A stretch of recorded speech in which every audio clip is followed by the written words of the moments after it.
Nayyaa dinnaaf jee nama saadatiyyaan turullee wal garraa yoo jiraatte fayyaan duyda sinna galchee dhiibee carraan kiyyaan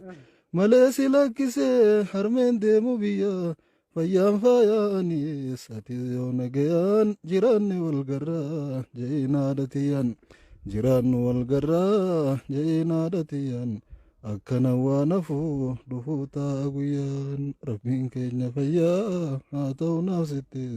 yaa rabbi yoon baate biiftuun teenya jira yeroo dhageeffattumee maaltu si dhageme Gizeen dhageeffadhu waggaa kuraadhaa raqaan buddeenaan irra qicudhiiseetiin aluma dhaabbadde osoo hin dha'u biddeen najalaa irra goggoga waggaa abdiirra kaayate yoon hiraata jiraadde osumaan ala kan ejjee bahuu hin ganaa waliin agarru yaa rabbii kiyya addunyaarra waan agarru yoon qabrii dhaqe malee jee osumaan bahuu Gizeen meeqan akkutti jechuudha. Anas kiyya karaan kee gufuun qabu na yaamtu dhufuun dhabuu namaa sirra jaalamu muka gaara muka qottoon duubiftu afaanii hayaan qabdu nyaaraa kabajaan qabdu tigreen ilmaan addoon guddiftu. Kiyya duruu galaqaatanii meeqaa taroonaa qabaa guyyaa nattachaa. Adaamii